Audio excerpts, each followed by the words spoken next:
Good day mga ka-Wonder, ako po si Wonder J at sa video na ito ay ituturo ko ang step-by-step guide kung paano nga ba tinitake ang validation exam para makakuha ka ng Comprehensive Driver's Education Certificate or yung CDE Certificate na siyang pinakabagong requirement kapag magre-renew tayo ng driver's license. I-share ko rin dito yung actual na reviewer na gagamitin nyo na check na makakatulong sa inyo. So good luck mga ka-Wonder and sana may matutunan kayo sa video na ito. So, i-search na natin sa Google ang LTO portal at lalabas dyan ang LTMS portal website. Tapos, i-click lang natin yan at mapupuntang mismo tayo sa LTO portal. Pag wala pa po tayong account dito ay mag-register muna tayo. Pero pag may account na tayo, i-login lang natin ito. May ginawa na akong step-by-step video kung paano nga ba gumawa o mag-register ng account dito sa LTMS portal o LTO portal. Pwede nyo yung panoodin pagkatapos yung panoodin ng video na ito. So, pagkatapos nating mag-login dito sa LTMS portal, ganito na ang lalabas dito. At pumunta lang tayo dun sa bandang taas, makikita natin ang e-learning. Tapos, pindutin ang e-learning. Tapos, makikita natin dyan yung CDE Online Validation Exam. Online Validation Exam na ito, para makakuha ng certificate, dapat makakuha ka ng at least 50% or 13 correct answers out of 25 questions. Walang time limit ang exam na ito. So, may choice ka kung English or Filipino yung ititake mong exam. So, since sa Filipino ako komportable, Filipino yung pipiliin kong klase ng exam. At lalabas na dyan yung question 1 out of 25 questions. Kailan mo kailangan dapat gamitin ang seatbelt? A. Kung magmamaneho sa malalaking pangpublikong daan.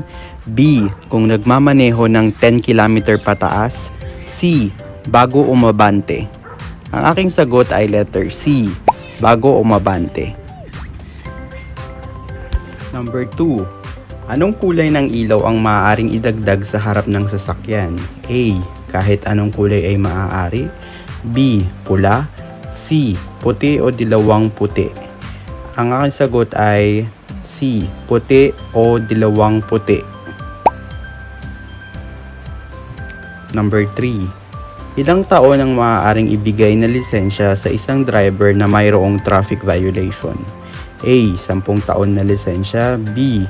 5 taon na lisensya. C. 3 taon na lisensya. Ang aking sagot ay letter B. 5 taon na lisensya. Number 4. Ano ang dapat gawin ng isang driver na pagkatapos niyang mag-overtake sa isang sasakyan? Manatiling magmaneho sa nasabing lane, bumalik sa orihinal na lane ng mag-ingat. C. Tumingin sa mata ng driver. Ang aking sagot ay letter B. Bumalik sa orihinal na lane na maingat. 5. Kailan maaaring hindi gumamit ng child restraint system ang isang bata? A. Kung ang bata ay may kapansanang pisikal o mental. B. Kung ang bata ay ayaw umupo sa child restraint system. C. Kung ang pamilya ay pupunta sa mall. Ang aking sagot ay A. Kung ang bata ay may kapansanang pisikal o mental. Number 6. Anong linya ang dapat mong gamitin sa 3-lane na expressway kung ikaw ay nagmamaneho ng kotse? A. Sa unang lane. B. Sa pangalawang lane. C. Pangatlong lane. Ang aking sagot ay B. Pangalawang lane. Number 7. Maaaring isuspindi ang rehistro ng sasakyan kung ito ay A. Kung ang sasakyan ay maayos na nakapasa sa inspeksyon. B. Ang sasakyan ay hindi kaaya-aya. C. Ang sasakyan ay hindi rehistrado sa nagmamaneho sa oras ng pagkahuli nito. Ang aking sagot ay letter C. Kapag nag-red po ito ay ibig sabihin mali. Ang tamang sagot ay letter B. Ang sasakyan ay hindi kaaya-aya. So kung ano yung nag-color green, yun po yung tamang sagot. Pag ipoproceed nyo na sa next question, pipindutin lang natin yung next na button.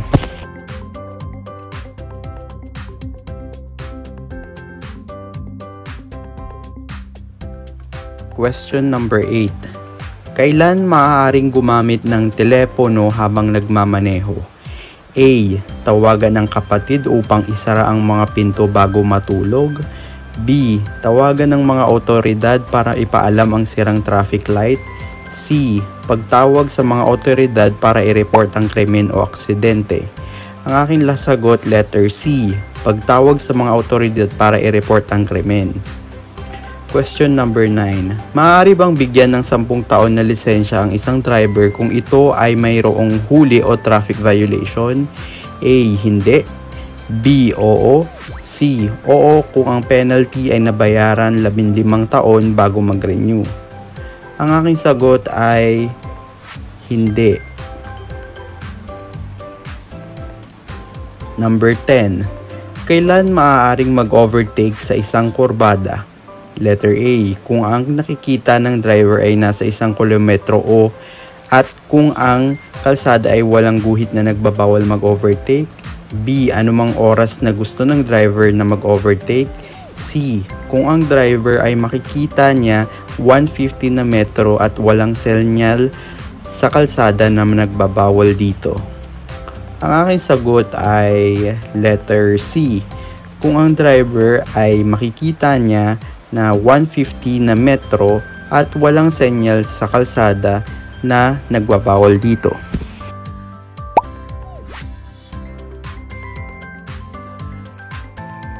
Question number 11. Maaari bang gamitin ang isang child restraint system kung ito ay expired na kahit maayos pa ang kondisyon? Letter A. Oo. B. Hindi. C. O basta't ito'y pinapayagan ng traffic enforcer. Ang aking sagot ay hindi. Question number 12. Ano ang kailangan para pagpaparehistro ng sasakyan? A. Anti-carnapping clearance. B. Inspeksyon ng sasakyan at emission test sa LTO. Letter C. Discrete traffic enforcement clearance. Ang aking sagot ay letter B. Inspeksyon ng sasakyan at emission test sa LTO.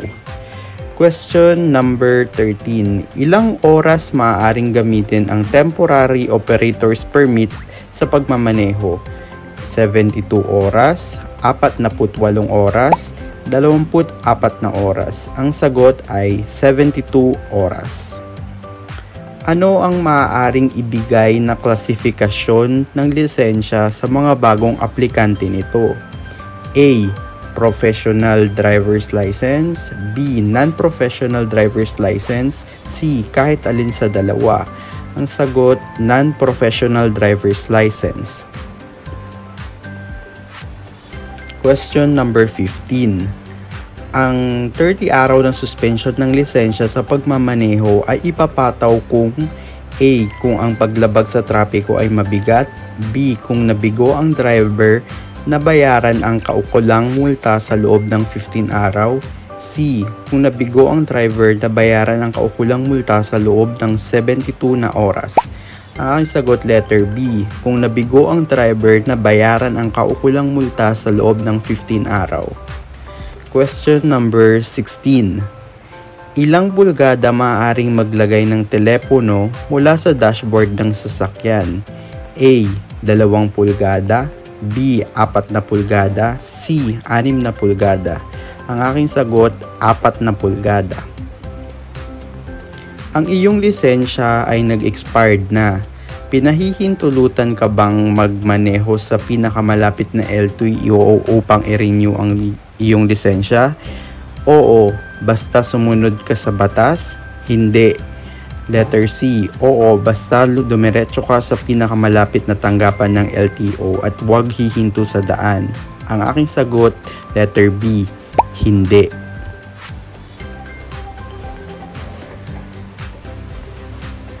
Ano ang ibig sabihin ng patay-sinding kulay dilaw na ilaw trapiko? A. Magmaneho ng may tulin na 40 km per hour. B. Huminto sa tamang hintuan. C. Magpatuloy ng maingat. Ang aking sagot ay letter C. Magpatuloy ng maingat. Number 19. Ano ang dapat mong gawin pagkatapos mag-park at bago bumaba ng sasakyan? Letter A. Isara lahat ng mga pintuan. B. I-switch ang parking brake. Letter C. Bumusina. Ang aking sagot ay letter B. I-switch ang parking brake.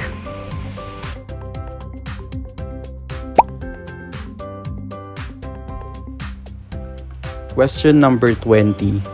Kailan mo maaaring ipahiram ang iyong lisensya sa pagmamaneho? A. Sa oras ng emergency. B. Kailanman ay hindi pinahihintulutan. Letter C. Sa mga taong nag-aaral magmaneho. Ang aking sagot ay kailanman ay hindi pinahihintulutan. Number 21. Ano ang mga pagsusuri na ginagawa upang malaman kung positibo sa alak ang isang driver? A. Pag-check sa mata. Paglakad at pagtayo sa isang paa.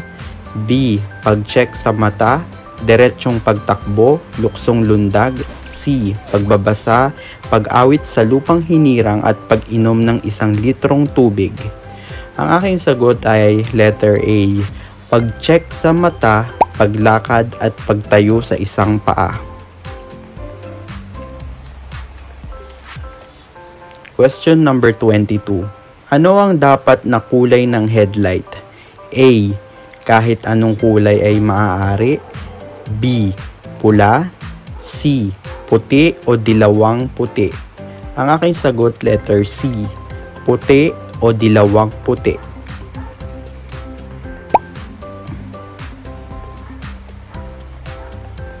Number 23.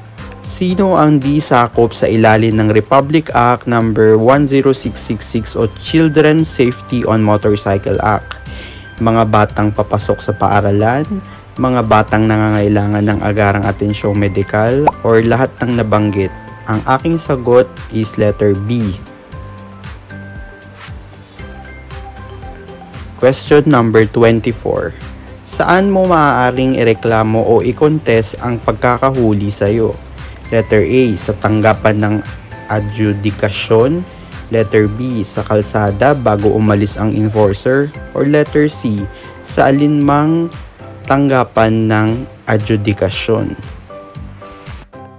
Ang tamang sagot ay A. Sa tanggapan ng adjudikasyon. So, kung ano yung nag-green, yun po yung tamang sagot. At yung nag-red, yun po yung maling sagot.